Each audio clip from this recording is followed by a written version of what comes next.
Selamat pagi, shalom semuanya. Apa kabar? Kabar.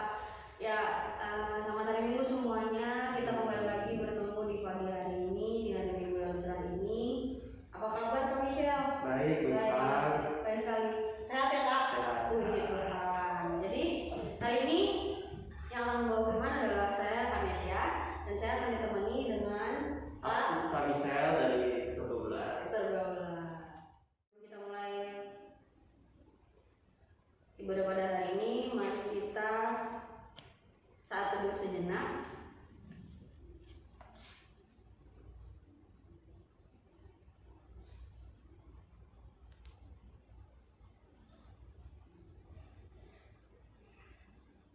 Saat teduh selesai, mari kita angkat satu pujian dari Kidung Jemaat 392, Ku Berbahagia.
Sebelum kita memasuki pemberitaan firman, mari kita satu dalam doa. Selamat pagi ya Bapak, terima kasih ya Tuhan Yesus untuk hari ini ya Bapak. Tuhan masih bangunkan kami di pagi hari ini dengan nafas yang segar ya Tuhan Yesus, dengan cuaca yang cerah ya Bapak. Tuhan Yesus yang baik, sekarang ya Bapak kami mendengarkan sedikit daripada firman-Mu. Tuhan berkati ya Bapak hati dan pikiran kami ya Bapak, fokuskan kami ya Bapak untuk mendengarkan firman-Mu ya Tuhan Yesus. Dan itu juga berkati ya Bapak, hamba-Mu ya Bapak yang akan menyampaikan kebenaran firman Tuhan ini ya Bapak. Tuhan berikan hikmat pada hamba-Mu ya Bapak agar dapat menyampaikan firman ini dengan baik ya Tuhan Yesus. Terima kasih ya Bapak, sertai jalannya ibadah online pada hari ini dari awal pertengahan sampai pada akhirnya. Terima kasih ya Bapak. Haleluya. Oke. Adik-adik sudah pegang Alkitabnya, sudah siap buat mendengarkan firman Tuhan? Mari kita buka di Ulangan 30 ayat 1 sampai dengan 6. Ulangan 30 ayat 1 sampai dengan 6. Sudah dibuka Kak? Sudah. Teman-teman yang di rumah sudah dibuka Alkitabnya? Sudah ya? Kalau misalnya boleh minta tolong bacain, nanti kita ganti-gantian. Aku ayat yang bernomor ganjil, Kak Michelle yang bernomor. Dengan judul perikop pulih setelah tobat. Maka apabila segala hal ini berlaku atasmu, yakni berkat dan kutuk yang telah kuperhadapkan kepadamu itu, dan engkau menjadi sadar dalam hatimu di tengah-tengah segala bangsa, kemana Tuhan Allahmu menghalau engkau.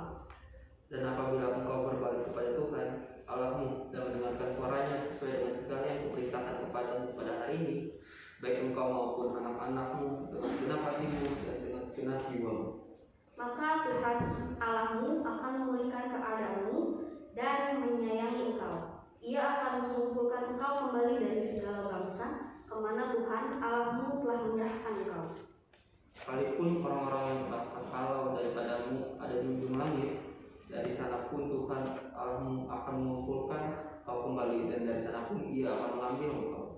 Tuhan Allahmu akan membawa engkau masuk ke negeri yang sudah dimiliki nenek moyangmu, dan engkau pun akan memilikinya pula.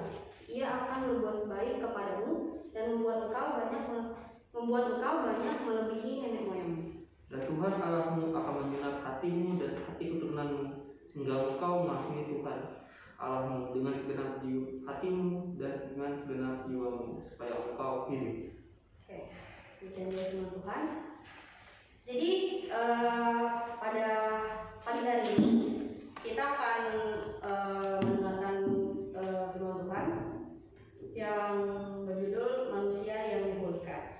Nah, sebelum masuk ke judul, saya mau sedikit berdongeng, sedikit bercerita tentang latar belakang dari ayat ini atau firman ini.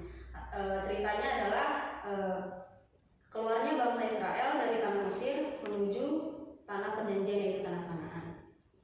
Nah, saat itu Nabi Musa itu dipilih Allah untuk menuntun bangsa Israel keluar dari tanah Mesir menuju tanah Kanaan, tanah perjanjian, tanah Kanaan. Perlu digarisbawahi ya teman-teman, ini tanah perjanjian, tanah Kanaan ini.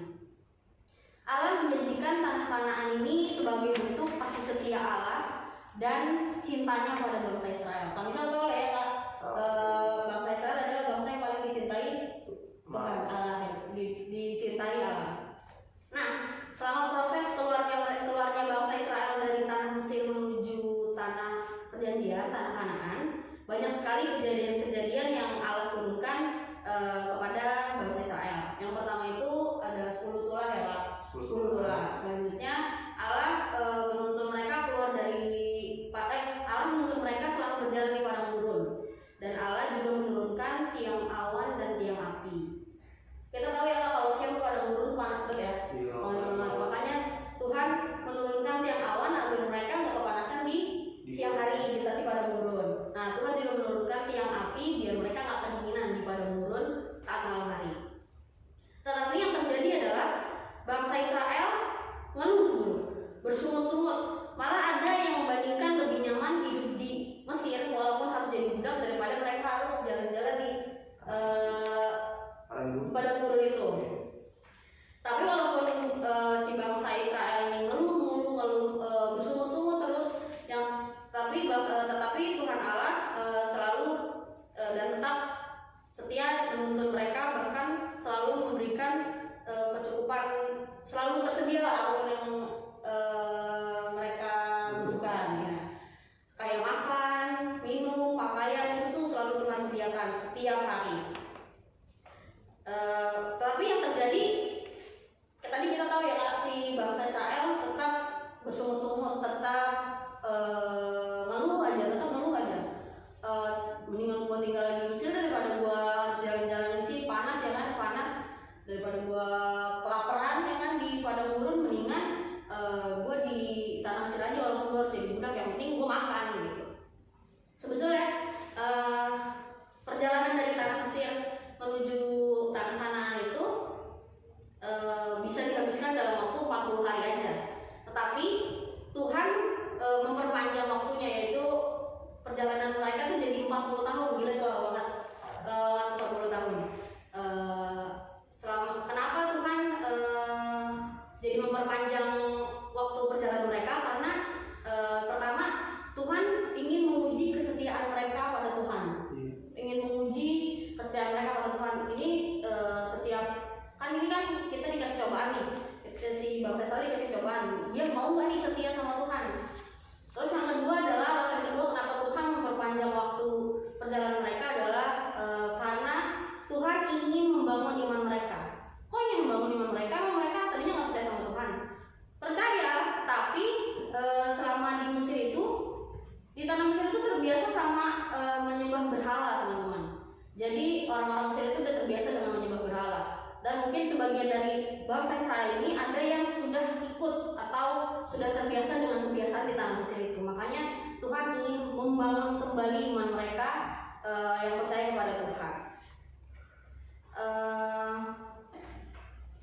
Selama perjalanan dari Mesir ke tanah Kanaan itu, bangsa Israel mengalami jatuh bangun. Bahkan mereka sempat kehilangan kepercayaan, mereka sempat kehilangan harapan pada Tuhan, tetapi Tuhan tetap menepati janjinya. Tadi janjinya adalah tanah Kanaan itu kan, tanah Kanaan itu adalah janji Tuhan, tetap menepati janjinya.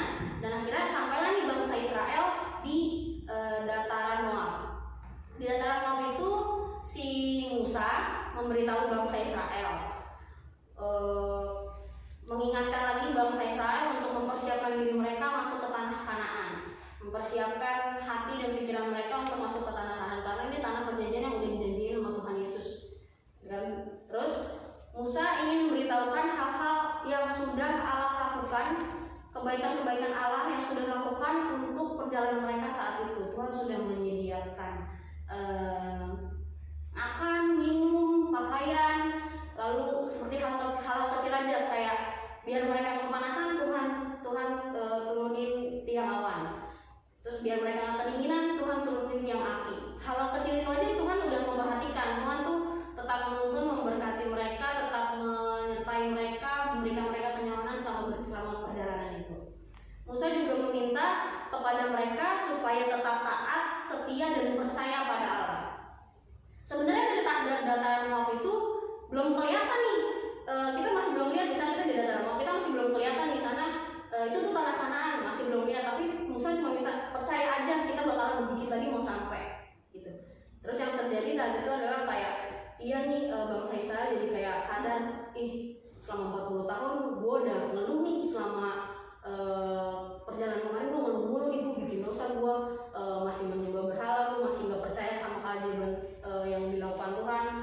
Yang terjadi terus di situ, Allah memulihkan hubungan yang rusak dengan manusia karena Allah setia dan adil. Akhirnya saat itu bangsa Israel mengaku dosa, mengaku kesalahan atas apa yang mereka lakukan selama di perjalanan itu, karena mereka udah nggak percaya, mereka nggak setia, mereka nggak taat.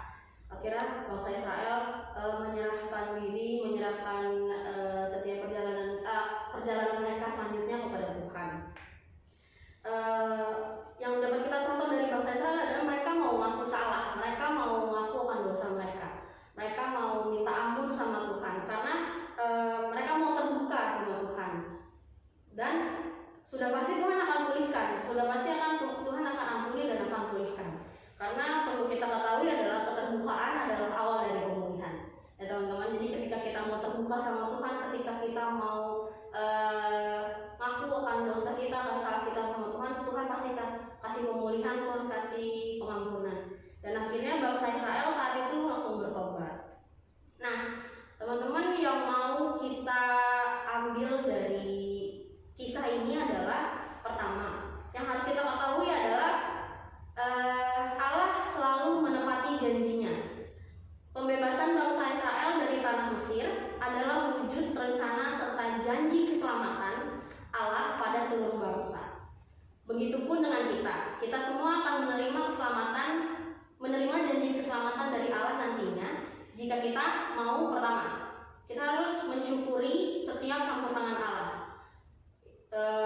dalam hal apapun ya, dalam hal apapun. Misalnya kayak pagi ini kita masih bisa berkumpul di sini ya Kak, kita masih bisa sama-sama bersekutu untuk mendengarkan firman Tuhan.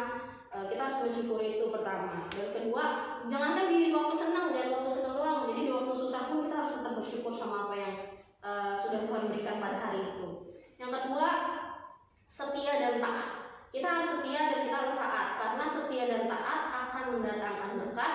Tetapi ketika kita tidak setia dan tidak taat, itu akan mendatangkan kutuk. Ini bisa kita ambil dari kisah Musa ya. Musa saat ini tuh, kalau adik-adik ketahui, kalau teman-teman semua ketahui, Musa tuh ternyata tidak sempat merasakan enaknya hidup di tanah Kanaan. Gak sempat dia masuk ke tanah Kanaan. Karena apa? Karena Musa ini melakukan dosa pemberontakan. Yang dosa apa sih Kak? Gimana sih gitu ya? Jadi Musa nih pas udah mau deket nih, dikit lagi mau sampai ke tanah Kanaan, si Musa ini kayak di tengah-tengah tuh kayak capek, panas gitu, udah capek, udah panas ya kan, kita udah kepanasan. Terus kayak kehausan kan gitu. Akhirnya bangsa Israel juga kehausan. Dia si Musa ini capek ngurusin bangsa Israel yang ngeluh, yang apa-apa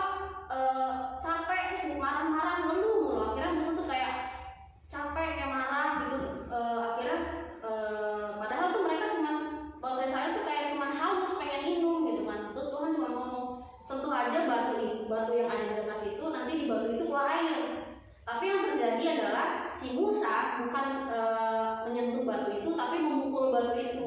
Benar keluar air, tapi Tuhan melihat dari cara Musa memukul batu tersebut itu, melihat bahwa Musa melakukan pemberontakan. Nah di situ sepertinya Tuhan juga kayak enggak, lu nggak bisa masuk ke tanah Kanaan karena lu udah nggak taat nih sama gua gitu kan. Tuhan ngomong gitu.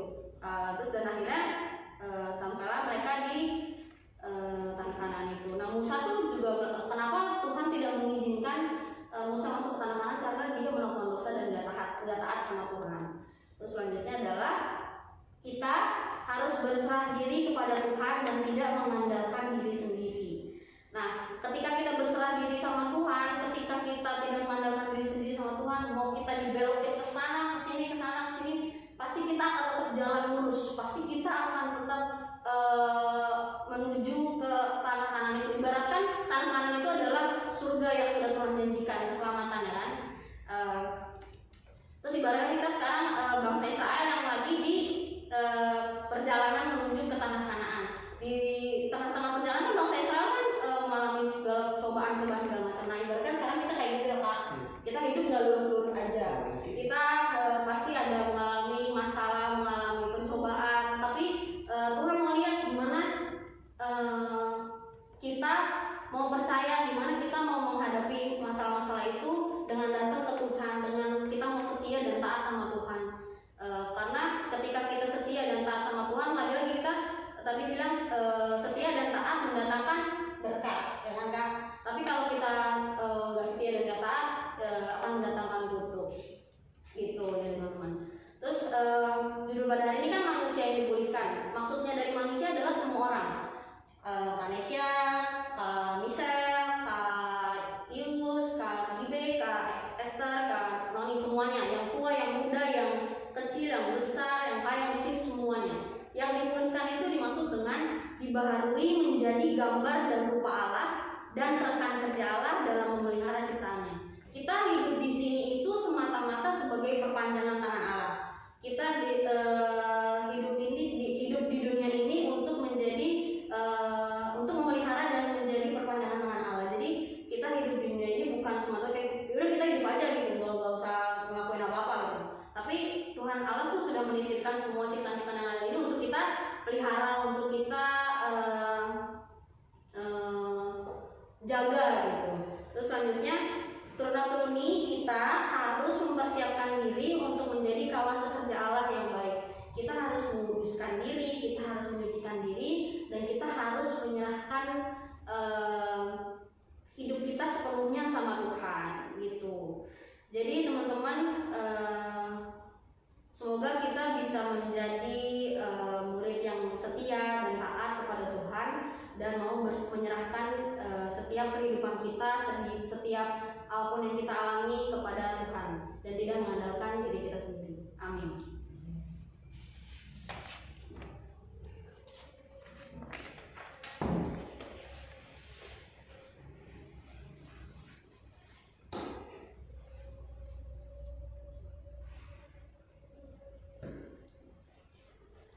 Ya, teman-teman, sebelum kita masuk ke penutup, mari kita merespon serta memberi persembahan dan bernyanyi dari Gita Bakti 40, Kasih dari Tuhan.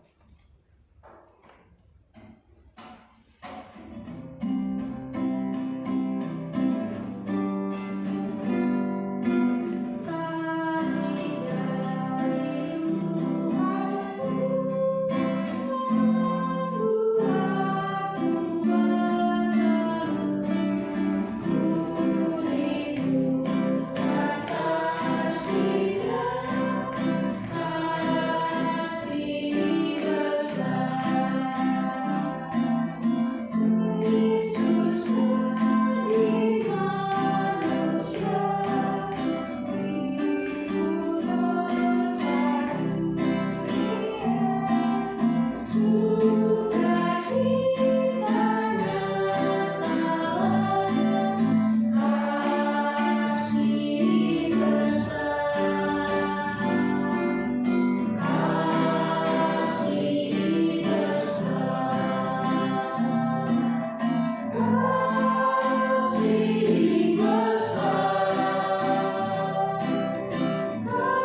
kasih Kanesha yang udah membawakan firman hari ini dan kakak yang bertugas.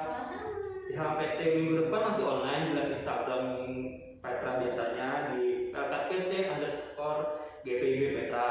Dan jangan lupa untuk adik-adik atur jadwal untuk ibadah Zoom biasanya seperti kakak lain dan adik lain. Dan sekian materi dibacakan. Tuhan Yesus memberkati. Ya, untuk adik-adik jangan lupa ya itu diisi absen di bawah. Jangan lupa sesuai dengan format biar nanti bisa di absen sama kakak. Oke. Doa persembahan nanti kami share kalau didoakan nanti dilanjutkan dengan doa syafaat. Oke. Mari teman kita satu dalam doa. Allah Bapa kami di surga, terima kasih Tuhan karena Engkau telah menjaga kami Tuhan dari awal sampai pada akhirnya Tuhan. Tuhan sekarang kami berdoa untuk ibadah ini Tuhan. Kami juga ingin berdoa untuk persembahan ini Tuhan. Berkatilah persembahan ini Tuhan. Berkatilah tangan-tangan yang sudah memberi Tuhan. Walaupun mereka dari jauh dari rumah mereka masing-masing, tapi Tuhan Engkau tahu bersama mereka tulus dari hati dan untuk memuliakan nama-Mu Tuhan. Berkati juga lah tangan-tangan yang sudah diberikannya Tuhan. Biarkanlah tangan ini bisa menjadi berkat untuk-Mu ya Tuhan. Tuhan berkati juga orang tuanya yang sudah memberikan berkat untuk adik-adik lain juga ya Tuhan. Berkatilah mereka, lancarkanlah berkat mereka untuk keluarga mereka sendiri ya Tuhan. Tuhan dengarkanlah doa kami. Bapa yang tetap dalam kerajaan surga, terima kasih Bapak atas penyertaan-Mu ya Bapak dari malam hingga pagi hari ini ya Bapak. Dan pagi hari ini kami sudah mendengarkan sedikit daripada firman-Mu ya Bapak. Berikan ya Bapak firman ini ya Bapak di dalam kami ya Bapak, dan kami dapat mengaplikasikan, dapat kami renungkan, dapat kami lakukan di kehidupan kami ya Bapak. Menjadikan kami anak-anak yang mau setia dan taat serta percaya kepada-Mu saja ya Tuhan Yesus. Dan jangan biarkan kami mengandalkan diri kami sendiri, tapi mengandalkan dan menyerahkan diri kami kepada-Mu ya Tuhan Yesus. Pada rangkaian doa syafaat ini ya Bapak, kami mau berdoa untuk bangsa dan negara kami ya Bapak, terutama Indonesia ya Tuhan Yesus. Tuhan berkati ya Bapak setiap apapun yang direncanakan oleh pemerintah di Indonesia Tuhan Yesus, dari presiden sampai ke rakyat ya Tuhan Yesus. Tuhan berkati ya Bapak tiap-tiap kami ya Bapak yang masih berperang, masih berperang dengan COVID-19 ya Tuhan Yesus. Tuhan berkati ya Bapak orang-orang yang bekerja di dalam Tuhan Yesus, tenaga medis ya Bapak. Tuhan berkati ya Bapak tiap-tiap mereka Tuhan Yesus. Berikan tangan-tangan yang baik ya Tuhan Yesus agar dapat menjaga serta memulihkan orang-orang yang COVID ini ya Tuhan Yesus. Tuhan Yesus yang baik juga berkati ya Bapak pemerintah-pemerintah ya Tuhan Yesus atas apapun yang mereka rencanakan atas COVID ini ya Bapak. Apapun itu ya Bapak, kami tahu ya Bapak segala yang mereka rencanakan dan yang mereka rancang ya Tuhan Yesus semua datang daripada-Mu saja Tuhan Yesus. Selain itu ya Bapak, kami mau berdoa ya Tuhan Yesus untuk gereja kami ya Bapak, gereja Petra ya Tuhan Yesus. Tuhan berkati ya Bapak setiap rencana pembangunan ya Tuhan Yesus. Tuhan berkati